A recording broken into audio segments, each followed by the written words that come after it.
I'm Phil Schneider. I spent 17 years in black budget programs, government geologist as engineer, structural engineer with aerospace applications.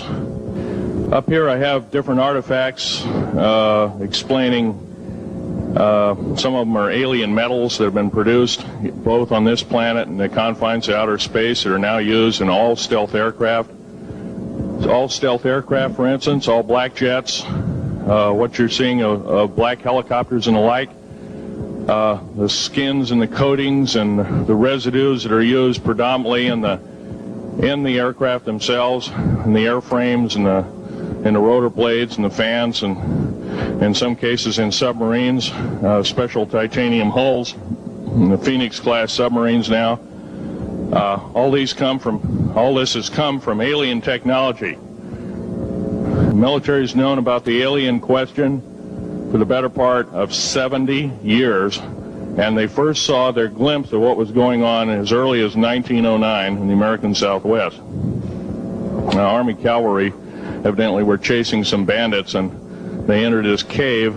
They were holed up in a cave, and what they found in there was flying discs and little gray guys and all kinds of weird things, and they didn't know how to explain that, and they wrote them down as best they could, and it's been in secret archives ever since. And it's up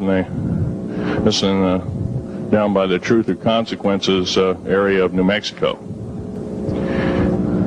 Right now there are 131 active deep underground military bases in the United States. There's 1,477 of them worldwide. Another thing I want to reach to you is that during the unbelievable part, I was involved in building another base inside of Dulce, New Mexico, which is Los Alamos Laboratory. It's a biological laboratory. On the southwest part of the Archuleta Mesa, we built an underground facility, a better part of 3 cubic miles hollowed out underground. Then to the southwest of that, we were in the process of the early stages of building. We drilled 4 large tunnel-like holes. Some of them ran 2.5 miles under the surface. Number of the original wells or drilling machines that were used were at the rate of 2 miles a day. It was fairly rapid. The equipment kept coming up broken, so we wanted to go down and we wanted to send somebody down there, a human observer, or human observers in this case, to find out what was going on. Well, to our total surprise, first of all, the government knew all about it. They didn't tell anybody. When I saw Green Beret and Black Beret people encamped inside of our geologist camp, I knew something was up. The gig was up. First of all, I knew all about the alien agenda. I'll explain that in a few minutes.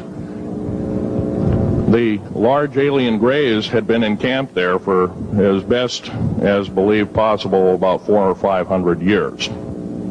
Had been one of their internal bases. And we'd drilled holes right on top of it. All the stinking air, all the black sooty air came right out as soon as the first hole was sunk, and all this soot came up, and well, that's when all the hell broke loose, really, all started. Anyway, after we drilled all 4 holes, it took about 2 days to drill all 4 of them.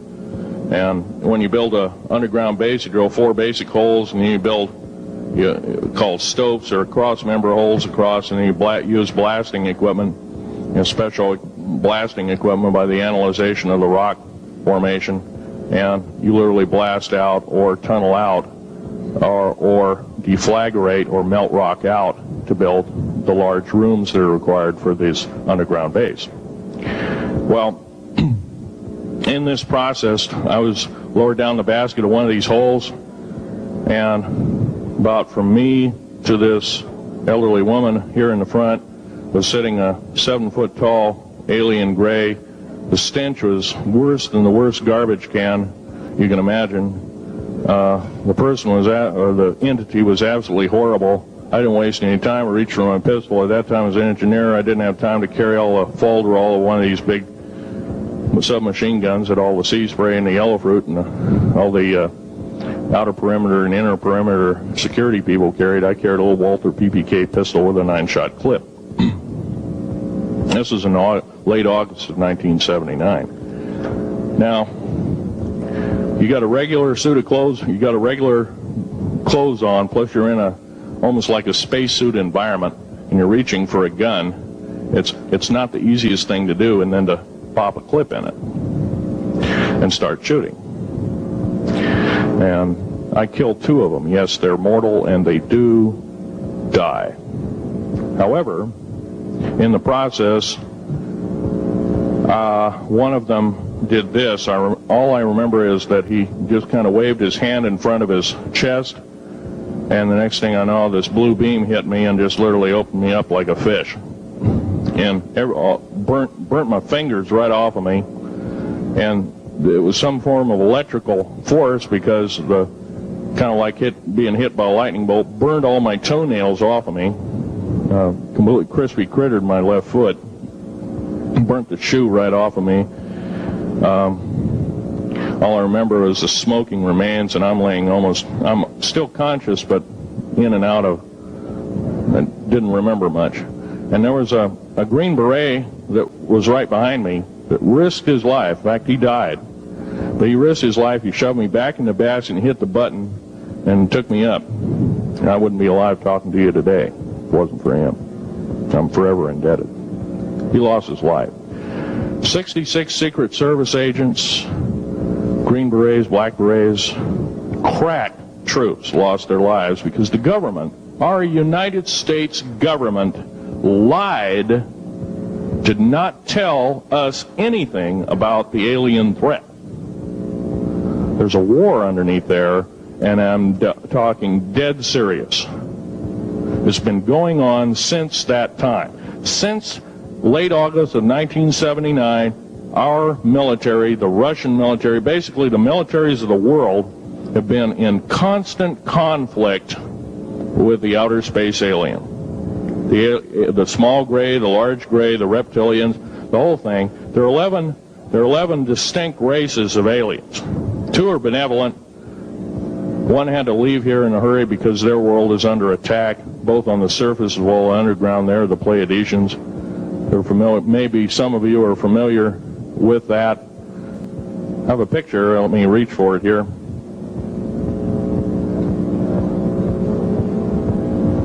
I have a picture of one of the aliens been working for the United States Pentagon for the last 58 years. His name is Val Valiant Thor. He's right here. There's my father in the background. This whole place, the ready room of the USS Eldridge, Al Bielek has probably explained, or maybe even shown you this picture. There's a list of some of the notable people in it. They're all the atomic bomb scientists of the day, all the time variant experimentalists of the day, all the top physicists of that particular day. This was in August of 1943. Now this guy has not changed one iota in 58 years. Started work, he came here, crashed here or whatever, whether he's under duress or not. He started work for our U.S. Navy and military operations in 1937, either 37 or 38 is what I've been told. So it's for 58 years, this man's been employed, probably under duress. If you don't do as we say, we're just going to use you for alien bait or something, I don't know. But anyway, he basically hasn't changed. He lives for 490 years, is what he says his lifespan is. Now, he is supposedly a semi-benevolent, he's a human-looking type person. He has 6 fingers and 6 toes, and he's got one oversized heart, one lung, giant lung. His blood vessels are bigger. He's got copper oxide for blood, similar to an octopus. His brain capacity, 300 centimeters greater than ours. He has a thinking capacity, IQ, if you were to measure it, be totally off the scale, be about a 1200 IQ. He speaks 100 languages fluently, alien as well as others. He's a remarkable person. I had a chance to meet him one time. Now, by the way, he doesn't shake hands. He was kind of in a spacesuit, because all aliens, regardless benevolent or otherwise, they're carrying germs and diseases and bacterium in and on them that are deadly to us. If I were making policy, I'd quarantine them all, because how do we not know that some of our diseases like AIDS, Ebola, hantavirus, and a few of these other weird designer diseases, as I call them, are not made from the cadavers of some of these aliens as a biological weapon to use against the people of the United States. Now, I'm going to casually mention to you something that's very scary indeed, and tell you what the alien agenda is. And it's going to sound very familiar. The alien agenda is the complete takeover of this planet, the killing off of 5/6 to 7/8 of the world's population by the year 2029. U.S. military has known about this for 45 years. They've told no one. As far as I know, I'm the only person standing before a crowd talking about the alien agenda, secretively. Okay. Back in 1954, I'll give you a quick overview. There was the created 1954 treaty where Eisenhower signed a pact with the known alien species of the time. There were 3 at the time. And said that we're going to deal in high technology, but you can take a few head of cattle and a few human beings and you can experiment on them. It's unthinkable. It's stuff straight out of the Nazi death camps, and I'm kidding you not, it's plain BS, and it's got to stop. Now, the created 1954 treaty had been violated. After the great firefight, the alien-human war, I am the only living survivor talking about it worldwide at all. Only one. The other 2 are in nursing homes in Canada, and the Canadian government refuses to allow any U.S. people, including myself, to talk to them because they are afraid of kidnap. Probably the reason I got shot to pieces and 11 attempts on my life is I am a direct threat to the entire system. The New World Order, the alien agenda, is one and the same. It's world takeover and the decimation of the population of this planet. Now, I'm going to tell you something a little bit different about the alien species. The bad news ones, there are 9 races of alien populations. To look at a human being as a bag of food. They're not cannibals. They don't eat the flesh and the bones and all that kind of stuff. They use the glandular secretions of animals and human beings as a mixture of the vitamins for their food. They get high off of our adrenal gland substances called adrenochrome. It's something like cocaine to them. Now, what can we do about it? Right now, if we do nothing, we can do nothing about it, and it will continue to go on. Basically, we'll be led in the dark, and you'll keep seeing more and more people disappear. Right now, there's 100,000 children totally unaccountable through FBI archives, cannot be traced anywhere. They haven't been murdered. Nobody's ever seen them. I think they're hauled underneath in some of these bases, and they are summarily done away with, and they are literally eaten. Now, that is a scary thing indeed. And I'm not asking you to believe me in toto. I am asking you to seriously do enough homework that you can go out in through the public record, through the congressional records, find out who's voting for what, and go from there. Do your own program, do your own agenda, and do your own speaking out. And if enough of us do this, there is some saving grace. Now, all this alien thing is fine, except for one thing. The alien takeover is a serious threat. Kept totally out of the public view, off the surface, I'm sure the underground bases, without question, are being used as a place to house alien takeover. Alien takeover means the implementation of a one-world government. Direct opposite of constitutional law. Direct opposite of freedom of choice, freedom of religion, other freedoms that go with it. Right to bear arms. Now, I'm going to sum up this talk and mention an overview of the alien agenda. The alien agenda is completely decimate the planet, to take the remaining human subjects as slaves, and the aliens would use this planet for their own means. Number one, this cannot be allowed to happen. The world takeover plans of the New World Order, a direct carbon copy blueprint from Adolf Hitler's routine of 1933 to 1938, must not be allowed to happen.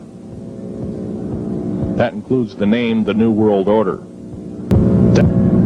Now, I'm winding up this talk as best as I can without my notes at hand, but I'll be having artifacts up here. You're capable of looking at them. I ask you not to handle them. I want all the artifacts back on the table, and don't handle the photograph here, original photograph of the flying saucer in 1946.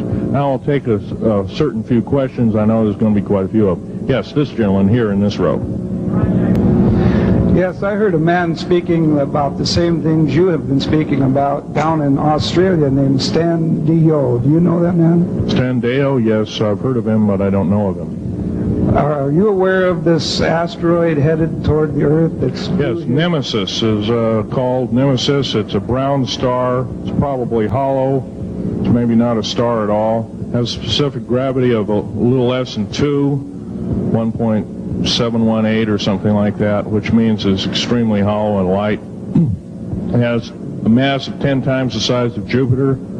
It is so massive, it's dragging comets and meteoritic material with it, and space garbage and debris.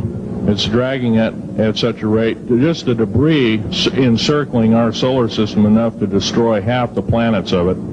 So, yeah, it'll be a threat. It's headed for us right now. Supposedly it'll be here in 2052. Nobody knows for certain, or it'll be within closeness of the Earth, within 500 million miles, which is plenty close indeed. Okay, a few more questions. I got to wrap it up here. This lady here. Does the alien agenda dictate the agenda of the world globalists right now? The people that want world government? Yes, they do in total and in entirety. They may even be in charge. And are some of our high-level officials, perhaps from the president on down, are they aware of this? Yes, they are. They're all aware of it. Thank you. I'm well aware of what's going on with Area 51, and I'm well aware that our country is capable of going into the future right now and coming back. Through how far can we go into knowing what's happening with the aliens in Area 51? How far can we get into the knowledge of this? We're already full-fledged into the knowledge of this right now. How far can we go? We can go a lot further. We have to defeat the alien threat. Otherwise, we have no chance at all. There won't be a New World Order either. Okay, well, thank you very much.